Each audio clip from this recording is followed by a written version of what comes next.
Bienvenidos a 360 grados, una visión global de la noticia, un espacio para debatir sobre todo lo que sucede en Colombia y en el mundo. Empezaremos hoy 360 hablando de cómo, a pesar del escándalo y del aparente detrimento que se causa al país, las millonarias minas de níquel en Montelíbano seguirán siendo explotadas por la empresa BH Billington, Cerro Matoso, hasta el 2029.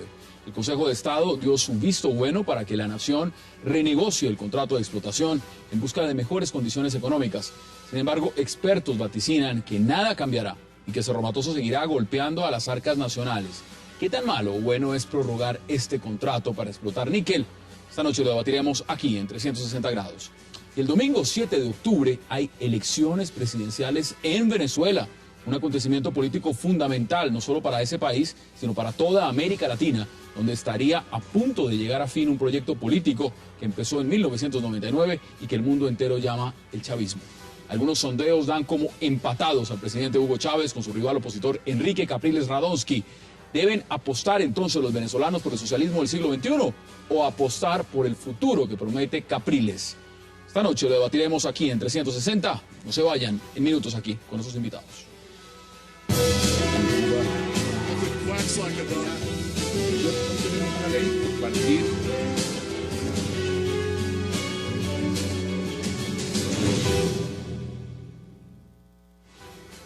Y le damos la bienvenida de inmediato a nuestros panelistas invitados esta noche para debatir el tema de Cerro Matoso, al representante David Barguil y por supuesto también a Álvaro Pardo. Caballeros, qué placer y gracias por aceptar esta invitación. Gracias a ti por invitarnos y a todos los televidentes. Buenas noches. Mire, congresista, vamos al grano. Este tema con usted lo hemos debatido y analizado en el pasado.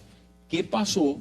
O adelántenos usted un poco. ¿Qué es lo que ha pasado con Cerro Matoso? ¿Y a qué se refiere justamente la acción popular contra este contrato de Cerro Matoso? Bueno, muy bien. Primero, darle los antecedentes para que los colombianos que nos están viendo puedan entender el tema. Cerro Matoso es la única mina de níquel que tiene el país, de las más grandes minas del mundo. Es un negocio que se viene explotando o que está contratado desde el año 1963 con la empresa, pues la actual dueña de la empresa BHP Billiton, que es una de las multinacionales más grandes de minería. Y lo que nosotros hemos denunciado es alrededor del negocio que el gobierno pactó con esta empresa, de los problemas de ejecución del contrato. Hemos demostrado y hemos dicho cómo esta empresa durante los años de explotación del níquel en Montelíbano, Córdoba, por ejemplo, venía tomando una parte de las regalías y la descontaba de manera directa, descontaba el club de los empleados, el casino, las fundaciones, el colegio, y descontaba esos recursos que eran del Estado colombiano y no nos los pagaba. Esa denuncia hizo que los señores tuvieran que devolver la suma de 35.000 millones de pesos el año anterior. Hemos denunciado también por parte de la comunidad, de las autoridades locales, que hay unas serias afectaciones en materia de salud y en el tema ambiental en Montelíbano. Se ha planteado, por supuesto, que era inconveniente que el gobierno prorrogara este negocio en las condiciones que se tenían porque eran lesivas para el gobierno colombiano, y eso no lo he dicho yo, lo dijo la Contralora General de la Nación, varios conceptos en Geominas, y bueno, eso es lo que hemos venido durante 2 años denunciando. La fecha fue el 30 de septiembre. Es decir, el 30 de septiembre se acabó el contrato de concesión. Eso es una realidad jurídica que incluso el concepto del Consejo de Estado que salió la semana anterior ratifica. Pero ¿cuál ha sido aquí o cómo ha sido el tema? Yo primero, y arrancamos de una, pero decir que el señor ministro de Minas acaba de llegar. El ministro de Minas, el doctor Federico Rengifo, se encontró esta situación. Ni siquiera él fue quien solicitó el concepto del Consejo de Estado. Él se encontró esta realidad ya. Y lo que dice ese concepto es un poco, no es nada nuevo. Es decir, es lo que nosotros ya sabíamos que se iba a decir. En el año 1996, Hassan, el ministro Villamizar, ¿se acuerda usted ese famoso ministro de Minas de la época? Firmó otro contrato diferente al de concesión, el contrato 051, que era un contrato de aporte minero, es decir, de otra naturaleza jurídica distinta al contrato de Cerro Matoso, y metió 2 clausulitas, 2 micos. Y esas 2 cláusulas lo que decían era que el día que se acabara el contrato de Cerro Matoso, o sea, el 30 de septiembre de 2012, los terrenos donde está la mina ya no serían devueltos al Estado colombiano, sino que en virtud de ese contrato 051, pasarían o seguirían en manos de Cerro Matoso hasta el año 2029. Ustedes han ido a todas las instancias, han dado unos debates impresionantes en el Congreso referente a este tema.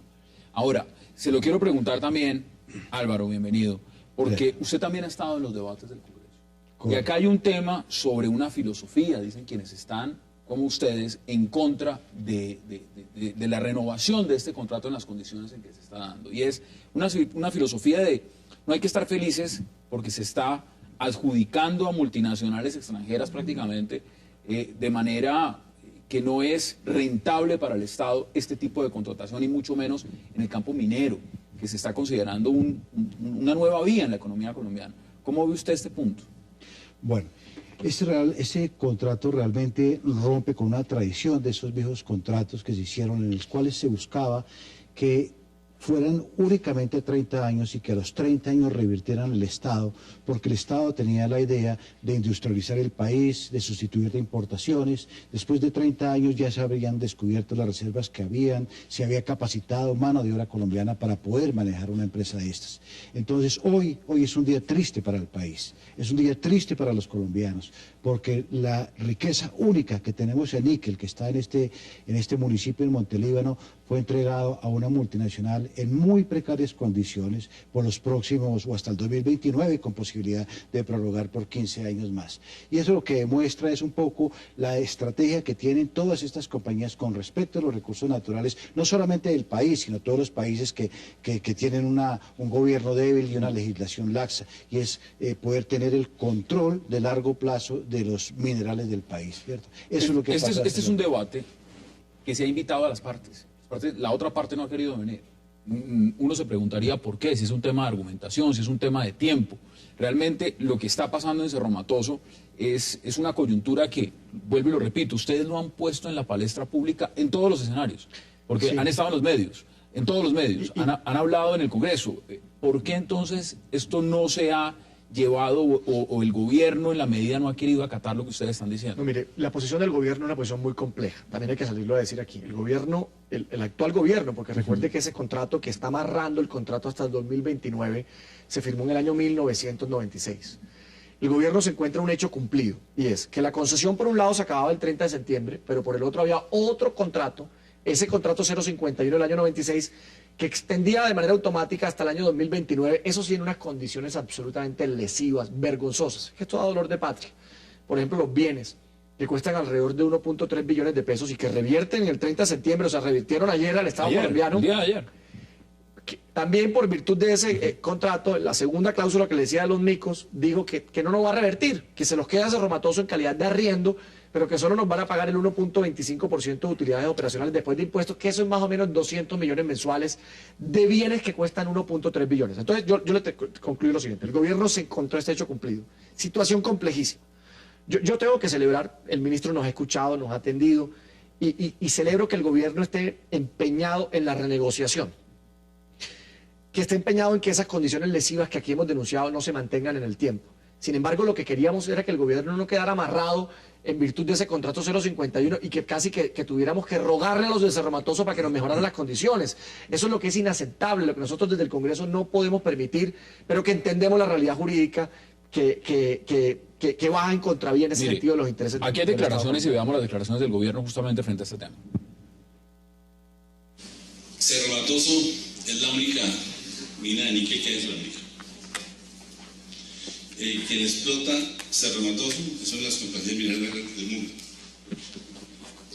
Inició su explotación, esa mina inició su explotación realmente después de 63, cuando le habían entregado las primeras negociaciones, inició su explotación en el año 81, 82. Y Cerro Matoso, su socio, era el gobierno, a través del IFE, tenía el 47% y Billington tenía la diferencia. Le otorgaron unos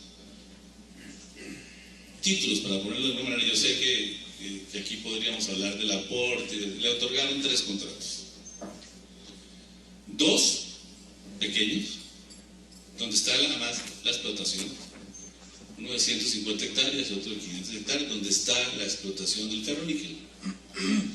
Y uno más grande, de 70.000 hectáreas, si no estoy mal, se lo otorgó el gobierno nacional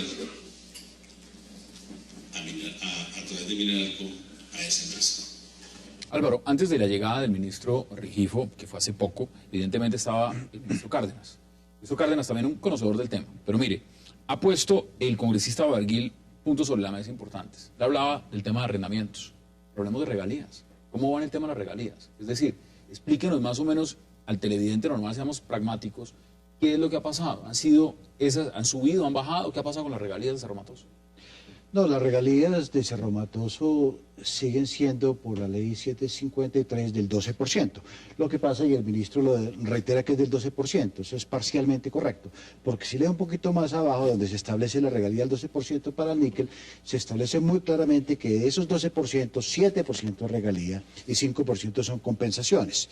Si bien ambas son contraprestaciones económicas, lo que tenemos es una regalía solamente del 7%. Para una mina, que es la única mina de níquel del país, para una mina que es de las únicas 3 que hay en el continente, ¿cierto? 3% es un nivel irrisorio.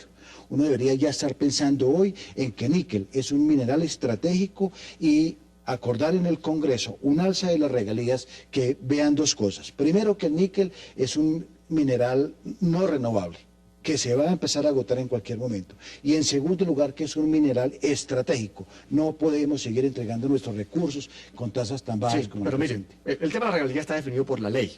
Digamos que yo pensaría que la discusión de fondo, que lo hemos demostrado, que esperamos que el gobierno, y yo confío en que así lo hará, yo confío en que el ministro de Minas, y le he visto la mejor intención, podamos llegar al quid del tema, y es, nos pagaron las regalías que correspondían. Demostramos que tuvieron que devolver 35.000 millones que se estaban llevando nuestras regalías. Se lo Y denunciaron miren que ustedes. solamente eso que devolvieron fue del periodo comprendido entre 2004 y 2008. De 2004 hacia 1982, ¿cuánto nos deben? ¿Quién les va a cobrar? Eso no... ¿Se ha hablado de ese tema? Claro que sí, lo hemos denunciado, lo hemos dicho. muchas veces. Y hemos dicho una cosa Y mira otra cosa adicional. adicional, lo del ferroníquel. Es que aquí hay otro elemento. Lo que ellos sacan es ferroníquel. 30% níquel, 70% hierro. Pero solo pagan regalías sobre el 30% del níquel. Nada sobre el hierro restante. Tiene que haber una definición sobre eso y nosotros no vamos a renunciar. Y yo vi al ministro comprometido en llegar hasta las últimas consecuencias para esclarecer eso y para hacer lo que respondan y que paguen. Mire, tengo que hacer una pausa, la primera, y ya volvemos inmediatamente con ustedes para seguir debatiendo lo que significa este caso de Cerro Matoso. No se vayan, ya volvemos.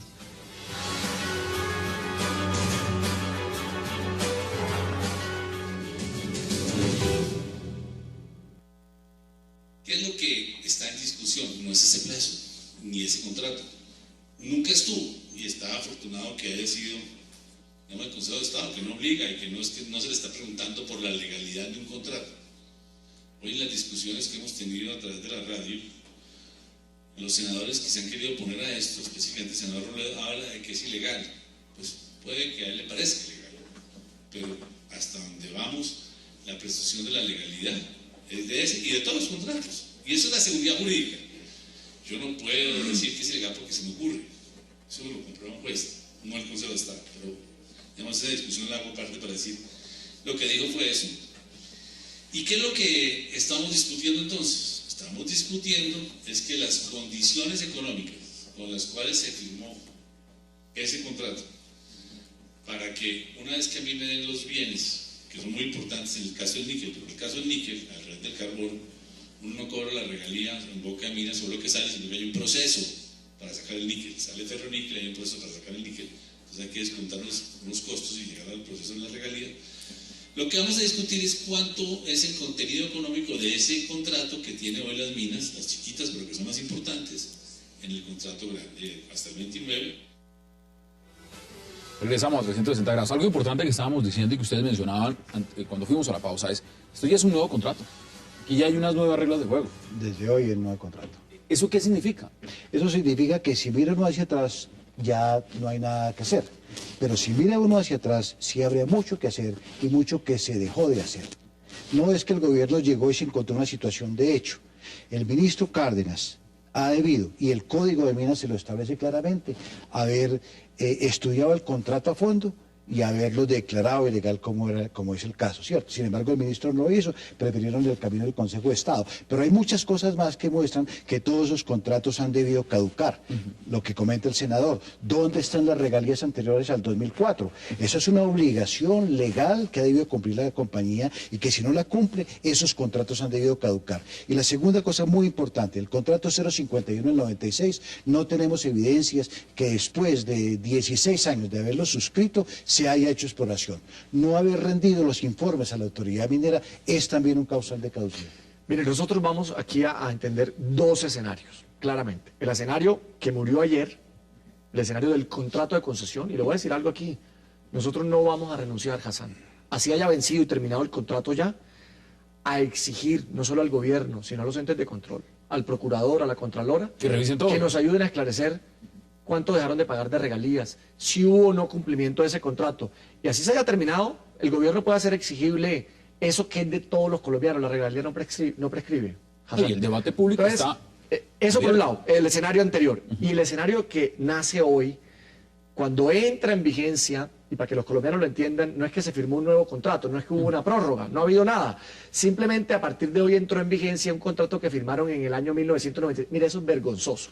O sea, desde el 96, y pongámoslo en unos términos, o sea, se gestó absolutamente todo lo que iba a pasar el día de ayer, 30 de septiembre del 2012. Mira, eso es como si hoy el Invías, para que la gente entienda. La gente a veces no... hablamos muy enredado acá y no nos entienden allá.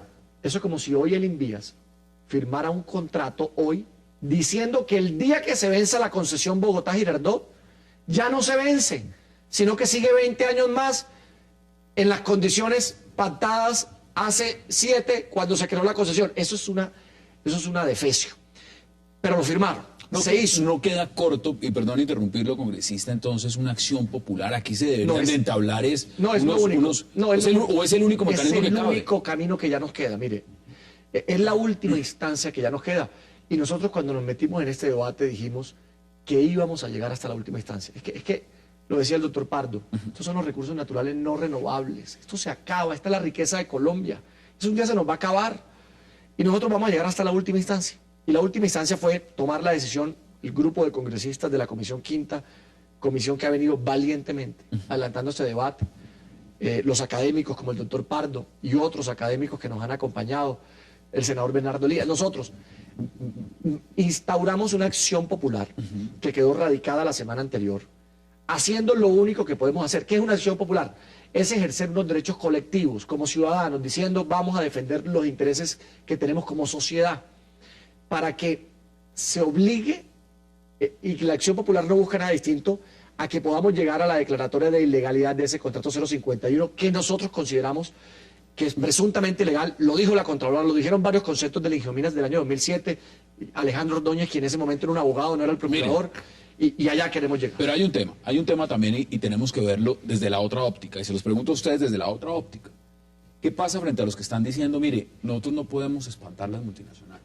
Nosotros no podemos sencillamente decirle al inversionista extranjero no venga a ponerle trabas y ponerle condiciones que no son viables si necesitamos empujar ese tren minero. Ese es uno de los argumentos que están dando la contraparte a ustedes, los que están mirando cómo se empieza a explotar y se sigue. ¿Qué se le dice a ese sector entonces, Álvaro? Hombre, se le dice bienvenido, pero cumplen las reglas, cumplen los contratos, ¿cierto? Lo que pasa es que bajo ese concepto de la confianza inversionista, ahí temas como la conveniencia, la ética, la legalidad, por lo que veo no sirvieron, ¿cierto? Entonces se mete allí de que vamos a espantar a los inversionistas, pero eso tampoco es cierto. Yo estoy absolutamente seguro que si el Estado logra que la mina revierta y mañana sale y dice, ¿quién quiere explotar una mina de níquel en Montelíbano? Hombre, van a llover las ofertas que serían mucho más ventajosas para el país. ¿Qué es? Serían, claro, absolutamente. Es que esta es lo más inconveniente del mundo. Una tasa de 1.25% de canon de arrendamiento por unos equipos que son equipos obsoletos, que el mantenimiento es súper costoso. Ellos mismos estuvieron parados muchos años porque no podían costar más los impuestos. Pero mire, usted ponía también, congresista, un punto importante. Usted decía, mire, el ministro Rengifo tiene la voluntad, pero ¿qué pasó con el ministro Cárdenas? Yo usted lo vi en debates muy calientes y vi al senador Robledo también en debates muy calientes enfrentado con el ministro Cárdenas abiertamente diciendo esto no es así, esto no va por este lado. ¿Qué pasó en la gestión del ministro Cárdenas? Hassan, antes de responder la pregunta, yo tengo que decir algo frente al tema de la confianza y de la seguridad jurídica de la que tanto se nos habla. Nadie más que nosotros convencidos de que el país tiene que abrir todas las puertas para que aquí llegue la inversión. Es decir, hoy vivimos cifras récord en materia de inversión extranjera. Necesitamos la inversión, necesitamos que vengan y que haya confianza en el país.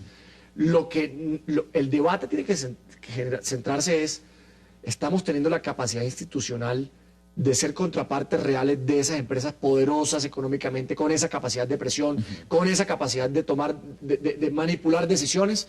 Y es que el caso de Cerro no es único. Vimos en los informes de la Contraloría lo que sucedió con el Cerrejón, lo que sucedió con Drummond, lo que sucedió con varias de ellas. No estamos teniendo la capacidad institucional de enfrentarnos. Aquí no aplica, por ejemplo, los críticos lo están diciendo, el modelo chileno, que Chile realmente administra sus recursos, que es dueño de las minas, que realmente está llevándose el gran paquete de lo que es la explotación. Chile también tiene, por supuesto, un gran campo a la explotación privada.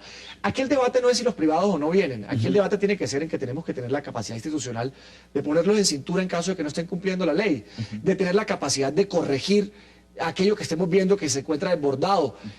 Bienvenido que los privados inviertan, es decir, mira, las inversiones que muchas veces se hacen desde el sector privado nunca las haría el sector público y lo que generan en empleo, en desarrollo. Pero lo que no se puede permitir es que eso se vuelva la excusa para que hagan lo que se les dé la gana y los que perdamos seamos todos los colombianos. Pero sobre Chile quiero decir algo. El gobierno chileno, a través de la empresa estatal Codelco, controla más o menos el 54% del cobre que se produce en Chile. El resto lo producen las compañías privadas, multinacionales entre ellas.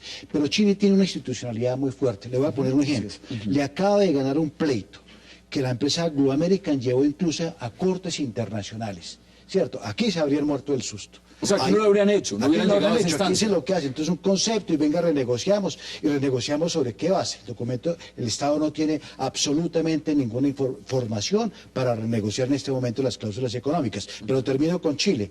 Chile le dijo, bueno, perfecto, vámonos a cortes internacionales, y armó su pool de abogados y le ganó la pelea a Anglo American. Se la ganó hace unas 2 o 3 semanas. Eso es un Estado fuerte, con abogados a eso me refiero, que es en el contexto mismo de lo que representa defender, ustedes lo están diciendo, es un recurso no renovable, es un recurso del Estado.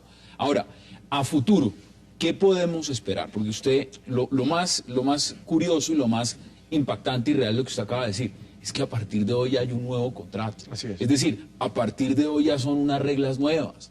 Entonces, frente a eso, ¿realmente hay expectativas reales de que se pueda ganar algo? Aquí hay 2 caminos. Primero, decir que el concepto del Consejo de Estado es un concepto de la Sala Civil que no obliga. Es decir, eso no es vinculante, ni más faltaba. ¿Cuáles son los 2 caminos?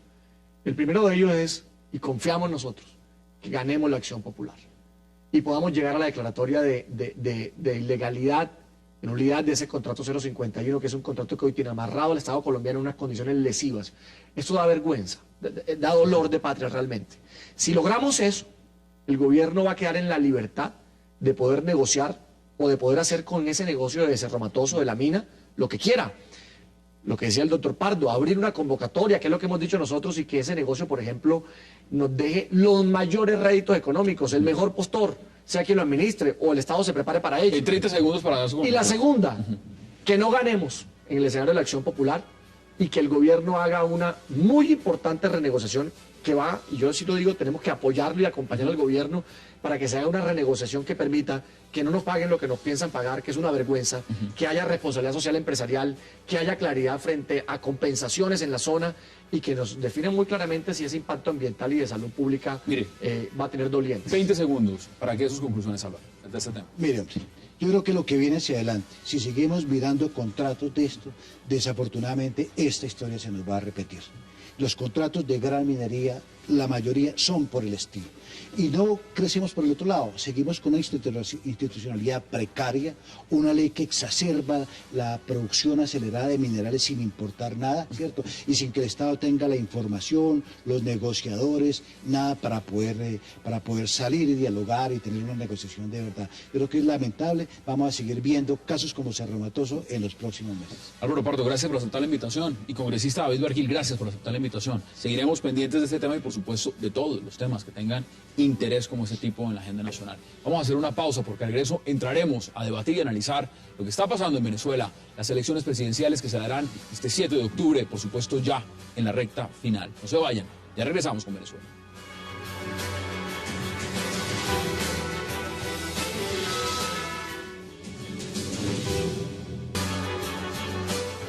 Regresamos a 360 grados y llegó el turno de hablar de las elecciones en Venezuela. Y para eso le doy la bienvenida a Marta Lucía Márquez, a Ronald Rodríguez, a Javier Loaiza y a Eugenio Merlano. El tema está servido, pero no puedo dejar de preguntarles lo que ha sucedido hace cuestión de unos minutos. Y tiene que ver con el presidente de Colombia, Juan Manuel Santos. El hecho de que haya salido abiertamente, públicamente, a decir que será operado de cáncer de próstata. Eugenio, ¿cómo ve usted esa noticia que evidentemente pues, es la noticia del momento en Colombia? Bueno, la noticia es lamentable porque el presidente tiene dos retos en el resto del gobierno, que es la paz y la campaña a la reelección. Y eso es difícil en un presidente con un principio de cáncer, como dijo entre comillas el alcalde de Cartagena, que todavía no se sabe cuál es la gravedad. Parece que no es... 97% de probabilidad de quedar totalmente curado con la operación. O sea, es decir, lo que está diciendo y lo que dijo abiertamente el presidente Juan Manuel Santos es, no es algo peligroso, pero es un cáncer. Pero es un cáncer y tiene que cuidarse y tiene que tener una dieta y no puede tener el estrés que le demanda a un presidente el trabajo diario. Javier, ¿cuál es su impresión? Por supuesto, todo el mundo deseándole la mayor recuperación al presidente Juan Manuel Santos. Por supuesto que quien tiene la responsabilidad de dirigir lo público en este país, pues todos deseamos que esté en plenas condiciones de salud física y mental. Y por supuesto que se le desea todo lo mejor. Ojalá sea como él lo dice, que no sea tan grave. Pero bueno, ya tenemos ahí precisamente con el tema de hoy el espejo, Chávez. Sí, supuestamente tiene un cáncer muy grave que lo está matando. Hace 3 o 4 meses debía haber muerto, según todas las especulaciones. Y ahí sigue, que han dicho muchos de ahí sigue dando palo. Lo que me parece interesante es que se ha dado como una secuencia. Lula, Dilma, Lugo, Cristina, Chávez, ahora Santos. Es que gobernar esto es complicado. Es un tema de esta región, el Cono Sur sobre todo. Este mundo hoy en día es bien complejo, gobernar es muy complejo.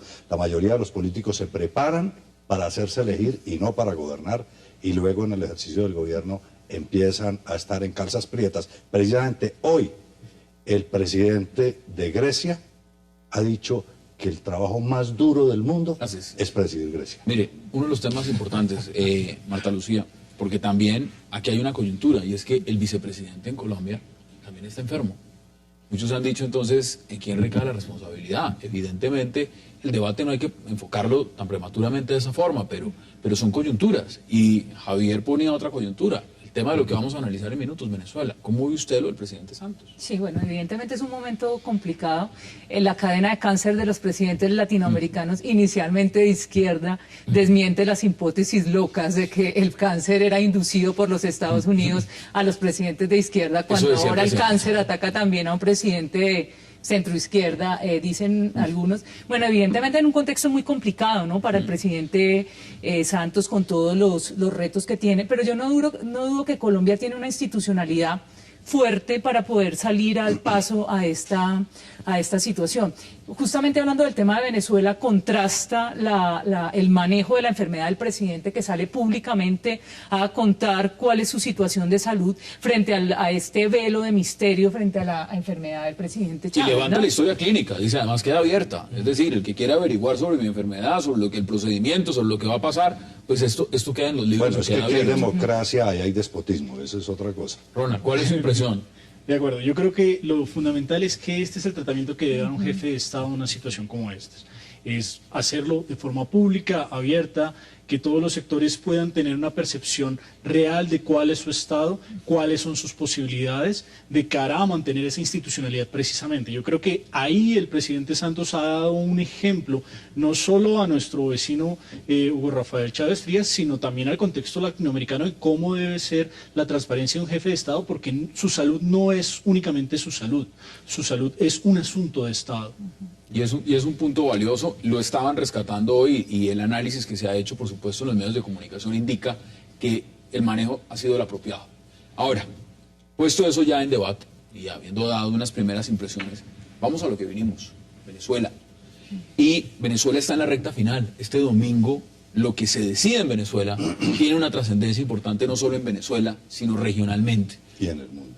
¿Cómo ve usted, Marta Lucía, lo que está pasando en Venezuela y esta recta final en Venezuela? Estamos a 7 días, 8 días de lo que está pasando. Complicado el proceso. Acabé de revisar un portal de internet y habla de que ya las últimas encuestas muestran la confluencia en las preferencias de votación.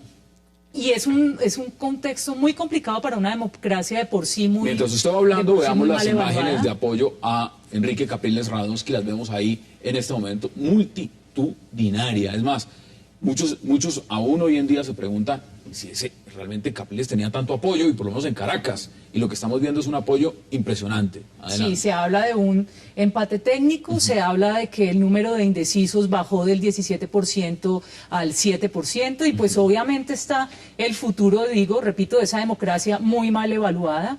Creo que la noche del 7 de octubre va a ser decisiva, y va a ser decisiva con qué velocidad se dan los resultados electorales y con qué velocidad sale el perdedor a asumir su derrota. Creo que eso va a determinar cómo se comporte la gente en Venezuela. Y el comportamiento será distinto si gana uno o gana el otro. Si gana Chávez por un estrecho margen, como seguramente ocurrirá en cualquiera de los dos casos, rápidamente saldrán a dar los resultados. Pero si gana Capriles, los resultados se van a demorar, y eso va a crear un ambiente de tensión que va a enrarecer fuertemente el... ¿Usted está de acuerdo? Porque mire lo que ha dicho Marta Lucía. Ha dicho el futuro de esa democracia. ¿Usted cómo lo ve? Lo primero es que allá es una democracia bastante precaria, que casi uno podría decir que no hay democracia. Yo lo que creo es que lo que hay el próximo domingo en Venezuela es una farsa electoral. En un país que además ya no se llama Venezuela, sino Chavezuela. Hace menos de 2 meses Chávez salió a decir que quien no es chavista no es venezolano. Está diciendo que va por 10 millones de votos, está diciendo que está preparado, que no lo van a agarrar por sorpresa como en las elecciones pasadas, es decir, que no lo van a obligar a reconocer un resultado. Está cantado, está cantado. Yo creo, mi impresión, no me atrevo a decir, porque las encuestas en todos los casos en el mundo donde hay tanta amenaza y tanto miedo, generalmente fallan, porque mucha gente, precisamente por el miedo, no cuenta su intención de voto contra el régimen. Entonces, yo sí tengo la absoluta seguridad de que la votación, y más viendo todos estos resultados, o sea, tú sabes que yo estuve en las primarias en febrero y lo pude ver allí y lo he podido comprobar con las informaciones. Yo me atrevería a pensar que la votación por Capriles va a pasar de 8 millones de votos. Es decir, que va a ganar por más de 15%. Lo otro es que también estoy seguro que Chávez no va a entregar el poder. Yo difiero de la posición de Javier, particularmente por una cosa, porque en Venezuela las marchas lo que están demostrando es que está disminuyendo el nivel del miedo. En efecto, la oposición por los procesos electorales, por lo que fue la lista Maizanta, por lo que fue la lista Tascón, y el programa Maizanta, generaron bastante temor, pero la oposición ha logrado una victoria, y es decirle al pueblo que crea en el sistema electoral, que salga a votar, e incluso en estas últimas movilizaciones, muchos de aquellos que estaban temerosos a expresarse políticamente, incluso algunos funcionarios de gobierno, ya lo empiezan a hacer y se empiezan a soltar. Ese miedo está disminuyendo, y el mensaje que envía la oposición hoy a sus electores es derrotar ese miedo, salir a votar. Y ese miedo ya no es el mismo miedo de procesos electorales anteriores, no es el mismo miedo. Se ve que están unificados realmente, Eugenio. A ver, de 3 encuestadoras, 2, una dice que hay Chávez obtiene nuevamente el poder con un 10%, otra dice que están en empate técnico y otra dice que supera Capriles a Chávez. Pero lo más importante de esto es que el pueblo de Venezuela es un pueblo eminentemente democrático, con una cultura, eso que sucedió, 1 millón de personas, en Colombia no se ha visto nunca. En segundo lugar, la gente no tiene miedo, la gente va a salir. Y yo creo que va a haber una sorpresa el día domingo. ¿Sorpresa qué significa? La sorpresa es a favor de Capriles. Chávez va a estar derrotado a pesar de todos los mecanismos de control que tiene ¿Lo ven ustedes así? Chávez con la televisión. Por ejemplo, está hablando los 3 minutos que tiene Capriles, Chávez interrumpe. Chávez en estas elecciones y en este último mes ha gastado más minutos que en la última elección presidencial. Lo que se ha tomado la televisión. Que Capriles ha puesto a Chávez a la defensiva. A la defensiva. Chávez Sí, tiene miedo. Sí, pero yo creo que hay que poner las cosas, hay que plantear bien las cosas. Yo no creo que haya una farsa electoral. O sea, la Mesa de Unidad Democrática no le va a jugar a participar en unas elecciones pensando que, por ejemplo, puede haber un claro fraude, un fraude ya organizado en las elecciones. El Centro Carter para las elecciones del 2006 planteó que el sistema de conteo de votos en Venezuela era de los mejores en América Latina, lo cual no quiere decir que la competencia sea pareja. Evidentemente es un presidente, comandante, candidato que lleva 14 años en el gobierno, que cuenta con todas las maquinarias del Estado, con el control de los medios de comunicación, entonces la competencia en ese sentido no es pareja y que presumiblemente podría no aceptar una derrota porque se está jugando un proyecto político. Y ya le voy a preguntar las connotaciones que eso tendría desde el punto de vista de los militares, pero tengo que hacer una pausa muy breve aquí en 360 y ya regresamos con sus invitados para seguir debatiendo lo que es Venezuela en la recta final de estas elecciones presidenciales que serán el 7 de octubre. No se vayan, ya regresamos.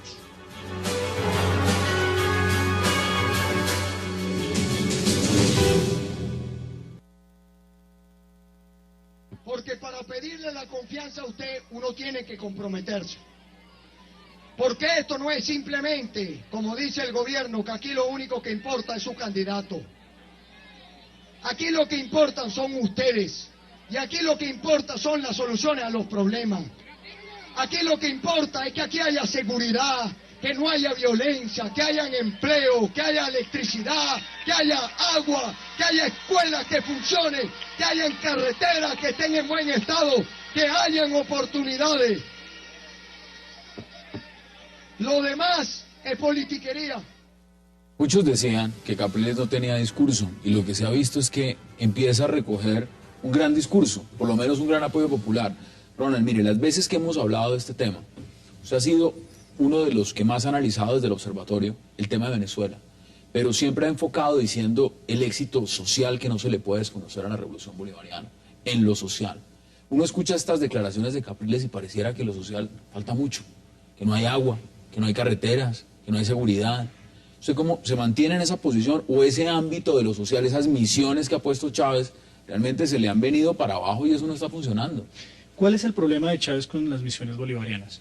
Que cualquier política pública es un esfuerzo del Estado para atender un sector social. Sin embargo, en Venezuela no tienen el menor desmedro en montar una política pública y si no funciona, si fracasa, montar una nueva sin tener en cuenta los costos económicos que eso implica y el desgaste institucional que ello implica. En efecto, muchas de las misiones significaron transformaciones sociales en Venezuela. La misión Identidad permitió que muchos de nuestros compatriotas hoy sean reconocidos como venezolanos y tengan acceso a la educación, a la salud, que sean ciudadanos. Ahí ganó votos también. En efecto, y lo hizo en el marco del 2004, cuando era el referendo revocatorio. Pero el sistema de misiones no ha sido un sistema sostenido. De hecho, el propio Chávez decía ayer que uno de sus problemas fundamentales era la eficiencia, era estar revisando lo que se estaba haciendo, era hasta qué punto podía tener un control efectivo del Estado. E incluso en esta entrevista con José Vicente lo que decía era, hemos caído en el burocratismo y hemos retrasado las respuestas a la sociedad. En efecto, el candidato de la oposición tiene ahí un asidero porque en su estado, en Miranda y en Baruta, cuando fue alcalde, generó una serie de herramientas sociales que tuvieron eficiencia, eficacia y control. Y ahí está catapultado. Capriles ha dicho 2 cosas a los venezolanos. Una, que va a mantener ciertas políticas sociales que actualmente tienen los venezolanos. Es decir, va a continuar un poco con esas políticas. Pero he dicho, voy a revisar el tema internacional. Por ejemplo, voy a revisar la ayuda que le está costando unos millones de dólares anuales a Venezuela. Él está diciendo que ha regalado el petróleo. El petróleo está regalando. Pero, exactamente, todas esas ayudas que ha dado, las plantas eléctricas que sacó en su discurso que Venezuela ha entregado a Nicaragua, el petróleo que ha entregado a Cuba con relación a los médicos y los deportistas que están allá, a los otros socios, Bolivia, Ecuador, etcétera. Habló hasta del gasto en unas comparsas en Brasil este año que eran carísimas mientras había muchas necesidades. Y igualmente, este último año, el endeudamiento de Venezuela ha sido altísimo. Solamente con China tiene 30.000 millones de dólares de endeudamiento, con cargo a qué? Al petróleo. No, para poder hacer todos estos gastos que está haciendo ahora. O sea, los futuros de ventas de petróleo ya están comprometidos. Esos son los temas de fondo. Los temas de fondo están incluidos en lo social, pero están indudablemente relacionados con petróleo, PDVSA. El manejo que se le daba a PDVSA. ¿Cómo ve usted eso en juego en estas elecciones? Es decir, ¿va a haber un cambio real de política frente a PDVSA en el momento que llegue Capriles, si es que llega a ganar las elecciones? En los recursos de cómo se está manejando la bonanza petrolera frente a la misma región, el ALBA, los aliados regionales, Irán, China. ¿Cómo ve usted ese paso? Sin lugar a dudas, se cortará este flujo de fondos a los países del ALBA, que ha sido de cerca de 70.000 millones de dólares, y que es justamente la denuncia de Capriles en el sentido de que se ha regalado el petróleo. Se apostará a una política exterior distinta, y creo que habrá alejamiento frente a esos socios sospechosos con los que tiene trato Chávez. La denuncia en Venezuela ha sido muy fuerte alrededor del tema de la falta de claridad por el manejo de la plata que entra a PDVSA, y los escándalos han sido reiterados y la prensa los ha denunciado fuertemente. Entonces habría que tratar de cerrar esa salida de capitales que no, un que no punto se sabe. importante. Pero él dijo, por ejemplo, que con relación a ALBA y UNASUR continuaría, pero que volvería con la CAN, el grupo de los tres, México, Venezuela y Colombia, y con otras instancias. Es decir, que no estaría cerrada la política internacional solamente con el Javier, tema de... antes de que veamos declaraciones del presidente Hugo Chávez, Cuba, los Castro, ¿cómo están viendo estas elecciones? No, pues yo creo que los Castros están jugando la vida.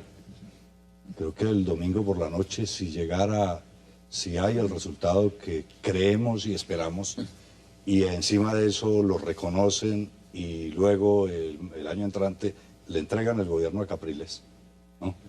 Creo que la situación de Cuba realmente va a ser muy comprometida, porque Cuba no tiene de qué vivir en este momento más que del petróleo venezolano. Mire, veamos declaraciones del presidente Hugo Chávez justamente en esta recta final de lo que es la campaña presidencial en Venezuela.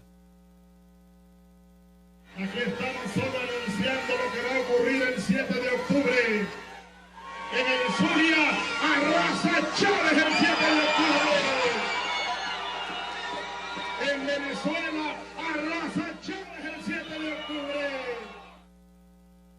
Ronald, ¿le ha afectado el tema de la enfermedad en el manejo de la campaña del presidente Chávez, o ha sido todo lo contrario?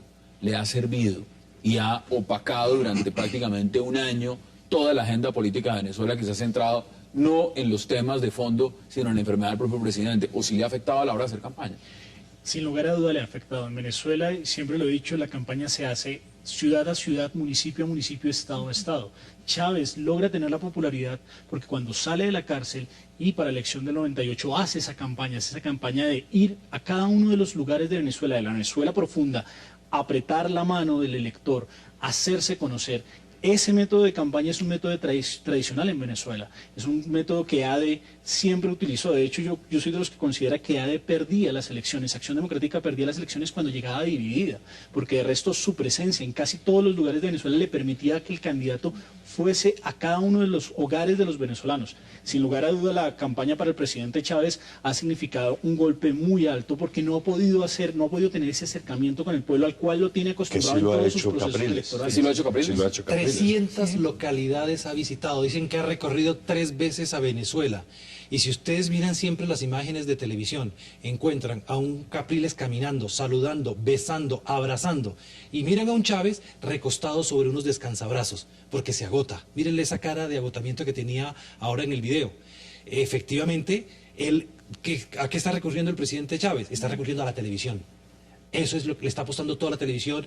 El último discurso, el de ayer, fue 1 hora y media hora y media. No, voy a hablar 6, 7 horas. Sí, Ahora, sí. En la referencia al contexto internacional, ¿usted cómo ve el contexto internacional? Porque ahorita me daba más o menos una impresión de lo que significa usted. Usted dice, el ALBA, todo eso podría cambiar con el tema petrolero. Pero para Cuba, por ejemplo, para el cambio estratégico, Venezuela acaba de entrar al Mercosur. El tema de si vuelve o no a la CAN. Las mismas relaciones, por ejemplo, con el gobierno de Rafael Correa, el proceso de paz en el cual está encaminado Colombia y donde Venezuela es garante.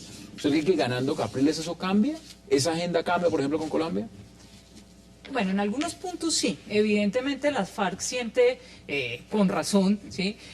Sentada en la mesa de negociación como un mediador a Chávez, siente mucho más confianza en eso. Y desde esa perspectiva, pues podría ser una pequeña piedra en el zapato, en el proceso de paz en Colombia, que se superaría fácilmente.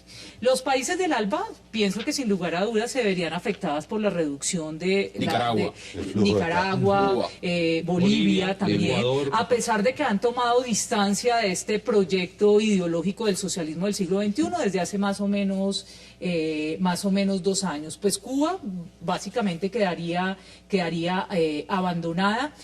Seguramente se ha hablado del regreso a la CAN, pero las condiciones ya no van a volver a ser las mismas dada la entrada de Venezuela al Mercosur y la incapacidad de Colombia por recuperar unos mercados que definitivamente se perdieron. Hoy en día las exportaciones no alcanzan al 30% de lo que fueron las exportaciones antes de la ruptura de las relaciones. Entonces ese mercado ya se perdió. Creo que para América Latina esto es una situación que abre escenarios interesantes básicamente en el camino hacia la construcción de la democracia en la región. Ha dicho Capriles que tendría una mejor relación su gobierno con Dilma Rousseff en Brasil que la que tiene en este momento Hugo Chávez con Brasil. Ahora, está también el tema de Pepe Mujica en Uruguay, está también lo que significa el gobierno Kirchner en Argentina. Veamos más declaraciones. Tema de Paraguay, evidentemente que es muy importante. Mire, veamos más declaraciones de Enrique Capriles Radonsky y ya volvemos aquí a la mesa de debate. Porque ¿sabe qué pasa? Que los que están mandando hoy, lo único que están interesados es en ellos y en su bolsillo. Y lo único que están interesados también es en profundizar una revolución. Yo le pregunto al pueblo de Falcón, al pueblo de Coro, ¿qué ha hecho la revolución en este estado? Ahora veamos qué dice el presidente Hugo Chávez. Yo tengo que lamentar, todos tenemos que lamentar muchísimo la muerte de 2 personas ayer en el estado Barinas, en un enfrentamiento allí entre 2 grupos que andaban en una caravana y otros que estaban en un punto y alguien disparó y 2 personas murieron. Eso es muy lamentable. Yo les pido a todos, venezolanas y venezolanos, no es con la violencia que nos vamos a enfrentar, no, es voto a voto, es con las ideas. Javier, dice el presidente Chávez, no es con la violencia que nos vamos a enfrentar, la violencia ya se tomó y la inseguridad de Venezuela, por lo menos el tema de la inseguridad, cómo está jugando. Y el propio gobierno ha armado a más de 100.000 venezolanos, los de las milicias bolivarianas. Ojalá me equivoque, pero con un resultado muy fuerte y muy contundente de Capriles, no sería nada raro que a las 5 de la tarde esos 100.000 milicias bolivarianas vayan a salir a atacar los puestos de votación donde haya una votación ¿Ustedes están de acuerdo o lo ven totalmente imposible? Abrumadora a favor de Capriles. Ese es un riesgo que hay.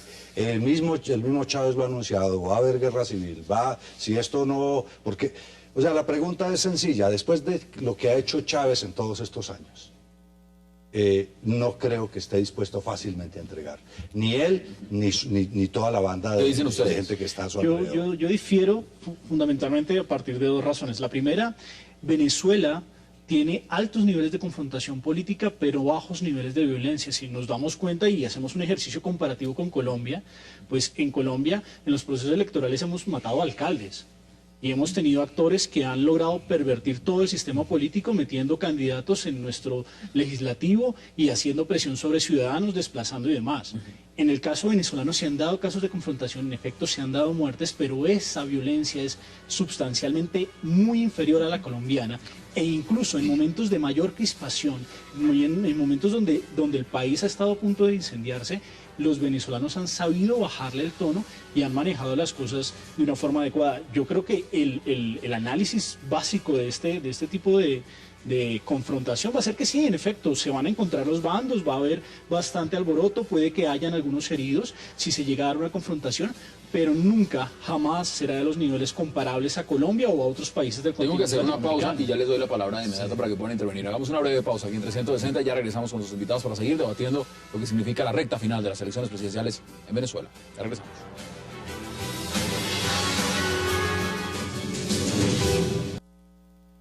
Yo le quiero decir a ustedes, a todos ustedes, la verdadera independencia es tener seguridad, es tener vivienda, es tener empleo, es tener luz, es tener agua, es caminar tranquilo por las calles de Venezuela. Regresamos a 360 grados. Eugenio, ¿qué dice usted al respecto? Porque estamos en el marco de lo que significa la violencia. Como han dicho algunos de los participantes, el sistema electoral es muy seguro, inclusive me da pena decirlo, pero es más confiable que el colombiano. Además van a estar organismos internacionales, el Centro Carter va a estar allí presente. No hay observadores electorales. No, sí, pero van de la no aceptaron observación electoral. Pero solamente aceptaron una cosa que llaman acompañantes y a Ladi estuve leyendo un informe que también iba a estar, pero además la oposición va a tener unas especies de testigos electorales en cada una de las mesas para llevar el control, para estar alerta de lo que va pasando. En segundo lugar, no creo, como algunos lo afirman, en el sentido de que vaya a haber una irrupción de fuerzas, porque esto sí ya sacaría del escenario internacional, país paria Venezuela, y tendría muchas consecuencias. ¿Para qué armar las milicias? Una pregunta lanzada inmediatamente. Uno, ¿cuál es el fin de armar las milicias?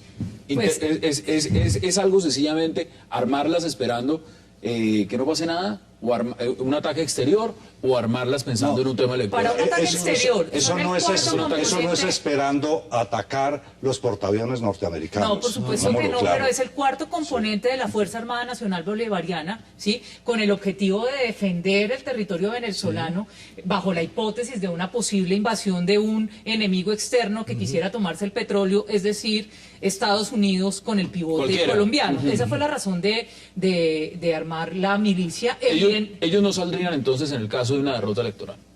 Pues yo estoy cercana a la opinión que da Ronald, ¿sí? O sea, la tradición, no hay una tradición de violencia política en Venezuela. Incluso un fenómeno como el del Caracazo, que rompió la historia de la violencia en Venezuela, dejó 250 muertos, ¿sí? No más. Eso frente a las cifras colombianas, pues es una cosa que es irrisoria, aunque nunca un muerto es irrisorio. Entonces, yo no estoy de acuerdo con, digamos, no aceptaría esa hipótesis. Ese es un punto. Ahora, miremoslo en otra perspectiva, desde el punto de vista de los propios militares. La institución militar castrense. Esa institución militar, en este momento, de ganar Capriles por un estrecho margen, es una hipótesis. Y no reconocer el triunfo del presidente Chávez, ¿qué harían los militares, Ronald? Yo creo que en ese escenario, en el escenario en que ganase Capriles por un estrecho margen frente al candidato del gobierno Chávez, las fuerzas militares en Venezuela van a hacer respetar el resultado. Los militares venezolanos se han convertido en el fiel de la balanza política y en Venezuela les ha costado mucho la construcción de un sistema democrático. Incluso, pues recordemos que el pacto de punto fijo tenía una premisa fundamental y era evitar que los militares regresaran a ser parte del poder. Si traicionan a la ciudadanía, no reconociendo el proceso electoral, la ciudadanía se los va a cobrar. Y los militares ellos mismos se creen el fiel de la balanza política en Venezuela. Entonces, bajo esa premisa, es muy posible que los militares terminen apoyando el proceso democrático y el proceso electoral, independientemente de cuál de los dos. Lo que es cierto es que precisamente en las elecciones pasadas en que pierde Chávez, quienes obligan a Chávez a reconocer el triunfo son los militares. Ahí hay una fuerte tendencia hacia eso que se plantea. Pero adentro también hay unos grupos interesados, hay grupos mafiosos. Hay una cosa que ya se conoce, el cartel de las estrellas. Tienen repartido el país y los corredores del del narcotráfico de la guerrilla colombiana, que tienen amistades con las FARC, que tienen una serie de cosas y que por supuesto no van a estar, no es solo Chávez, no van a estar dispuestos a entregar tan fácil y tan alegremente el poder. Yo creo que si el triunfo es contundente, como algunos lo no contundente, mínimo. Si el triunfo mínimo, es mínimo, ahí hay un velo. Es un empate técnico a favor de Chávez. Yo creo que ahí sería bastante complicado en eso este es momento. Yo lo veo como las peleas de boxeo. Sí, cuando es muy si no hay parejo. knockout y hay una diferencia muy mínima, yo creo que va a ser... no, mínimo, hablemos mínimo en ese difícil. escenario. Sí. Mínimo, miremos lo que ha pasado en México, cuando ha ganado, por ejemplo, cuando ganó Calderón, le ganó a López Obrador por un margen mínimo. Sí. O miremos lo que pasó, por ejemplo, con George Bush contra Al Gore, por un margen mínimo. Hablemos de ese escenario. Es que pero incluso en Venezuela hasta un 3% termina siendo mínimo. Sí. En las estoy de acuerdo actuales. con Ronald que desde el año 58 el ejército venezolano pactó con la democracia, ¿sí? Pero lo que pasa es que ese ejército no es el mismo y eso es lo que me preocupa. Corrompido, las cifras hablan de que se han licenciado un promedio de 200 oficiales venezolanos por año, producto justamente de la ley orgánica de la Fuerza Armada Nacional Bolivariana, que le ha permitido al presidente decretar ascensos justamente de los que son cercanos a él. Entonces es un ejército fuertemente ideologizado. Por otro lado, hay una tradición de logias militares al interior del ejército de Venezuela, ¿sí? Una logia desarrollista o una logia socialista, que fue justamente de donde salió Chávez. Lo que yo puedo decir aquí es que con los militares no se sabe. No se sabe, o sea, hay un punto de interrogación muy grande. La mayoría dentro de la sociedad venezolana hoy en día tiene muchos privilegios que no quieren perderlos frente a un Capriles que va a hacer cambios, indudablemente. Yo parto de una premisa, y es que el 7 no se define todo. De hecho, el día importante va a ser el 8, porque independientemente de cualquiera de los dos que gane, el otro tiene un espacio político claro en el cual puede ejercer fuertemente. Un Chávez en la oposición es un Chávez tan fuerte como un Chávez gobernando. Tiene 4 poderes bajo su dominio, tiene un proyecto político, tiene unas regionales enfrente, tiene unas locales posteriores el próximo año. No podría simplemente quemar las naves y hacer que se incendiara Venezuela. De hecho, se puede convertir en un actor político y mantenerse como actor político. Igual la oposición, en mi opinión, a diferencia de Javier, yo creo que la victoria en este momento la tiene por un estrecho margen el gobierno. Mire, y yo todavía acá hay un tema que no quiero dejar de lado, y es el siguiente. Este fin de semana escuchaba a un internacionalista español, Rafael Calduch, profesor en Relaciones Internacionales, y decía lo siguiente. Decía, el tema en Venezuela no se resuelve con las elecciones. El tema no es electoral. No importa si gana Capriles o no importa si gana Chávez. El tema realmente es qué modelo quieren los venezolanos a futuro, porque el país está muy polarizado. El país realmente está dividido, y no importa si gana el uno o el otro, esa división lo que va a hacer es que se va a acentuar más. Y ese es realmente el gran drama venezolano en este momento. De hecho, hay un estudio que se hizo. Cerca del 30% de los venezolanos están convencidos que no necesitan trabajar. Eso estamos hablando de... Pero bajo este gobierno. Ahorita, no, pero ahora. Están más del 25%. Estamos hablando de alrededor de 7 millones de personas. Uno podría decir, ese es el voto duro de Chávez. ¿Qué va a hacer si ganara Capriles para sacarle de la cabeza a esos 7 millones de venezolanos que no necesitan trabajar, que están acostumbrados, que se han acostumbrado en estos años todos estos años de Chávez a vivir del Estado, del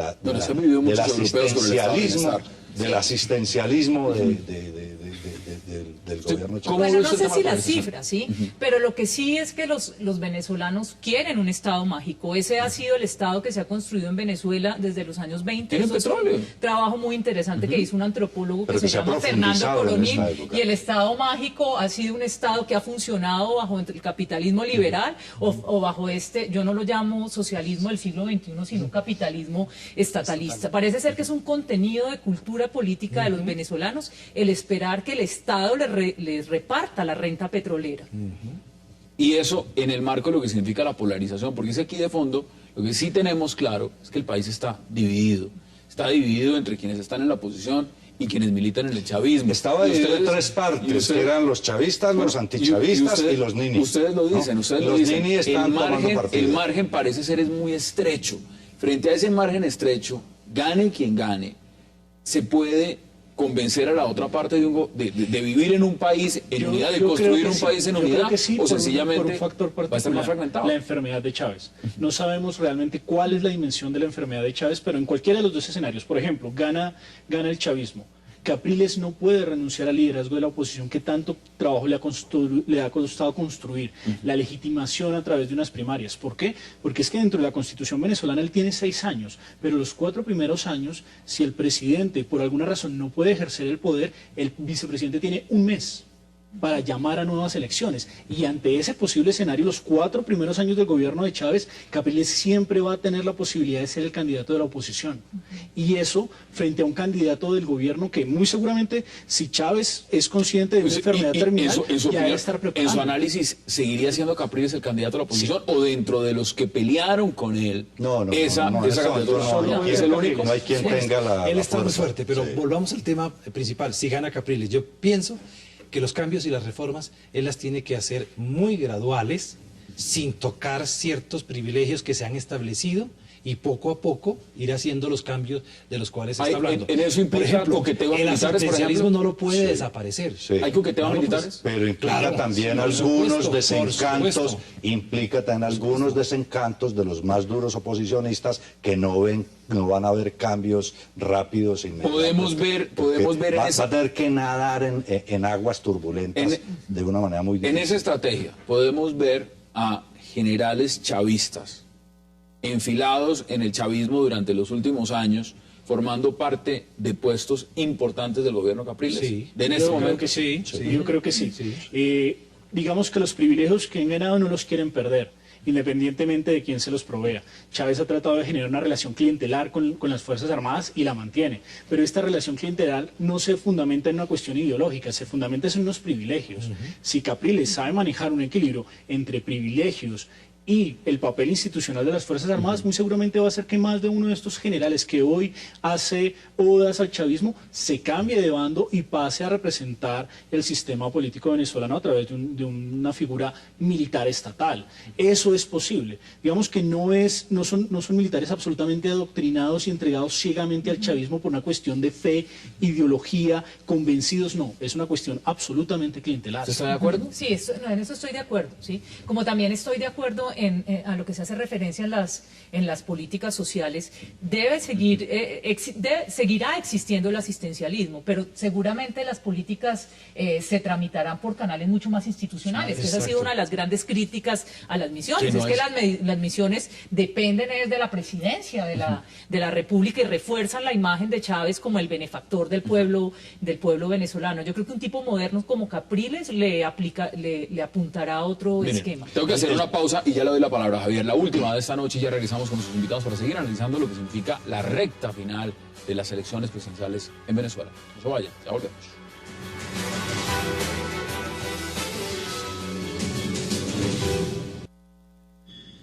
Te iba a responder por allí, es decir, el triunfo de Obama, ojalá, voy a decir algo que a lo mejor lo agarran y ojalá que no le haga daño a Obama, pero si yo fuera estadounidense votaría por Obama.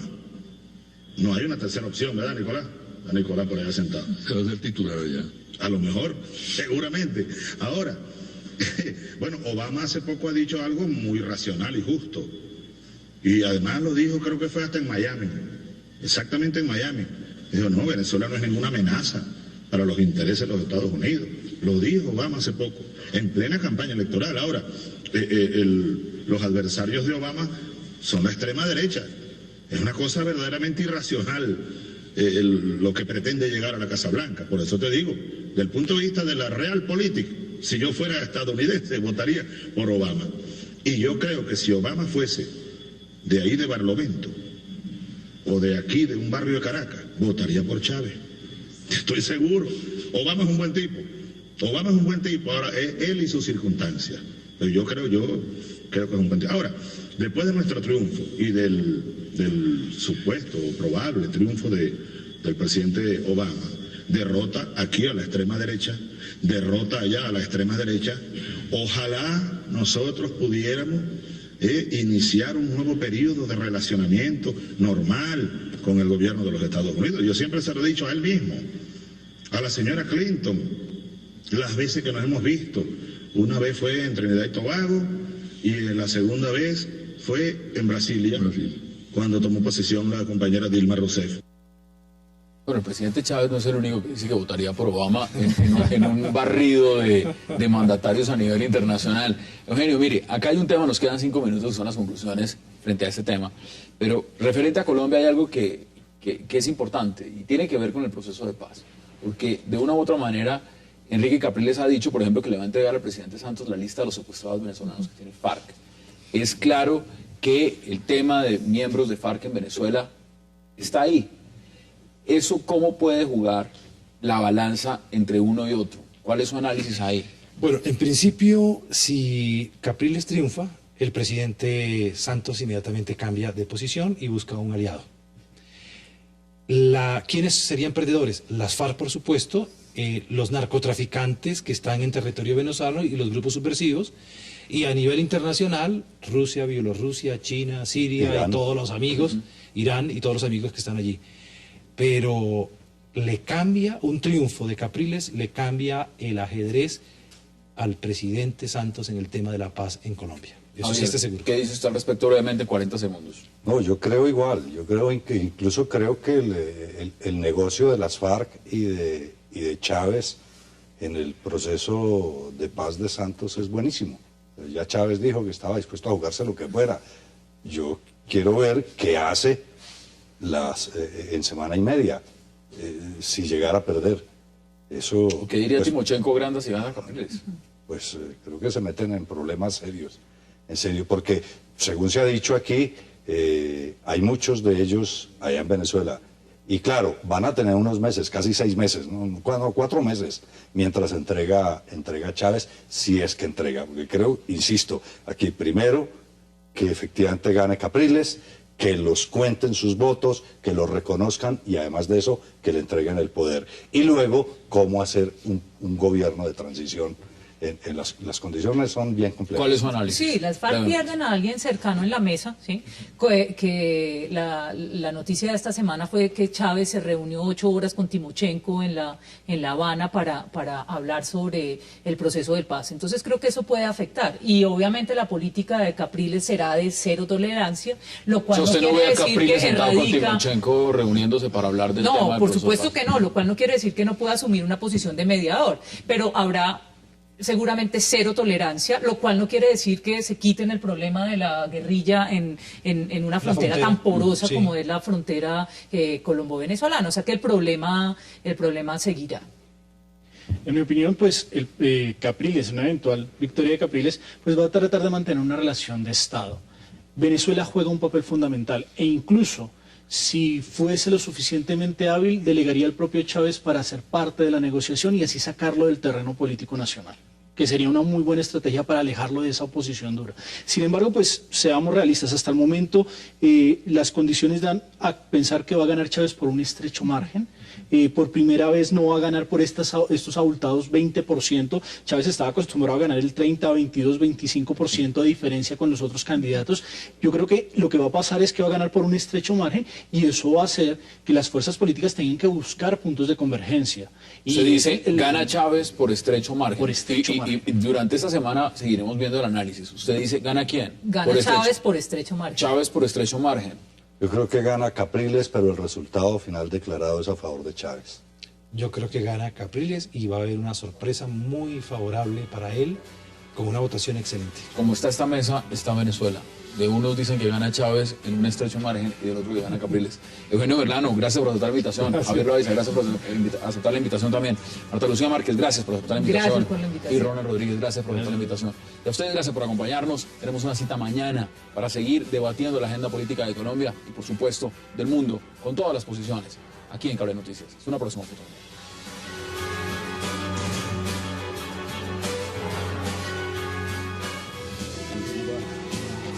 Like tenemos una ley,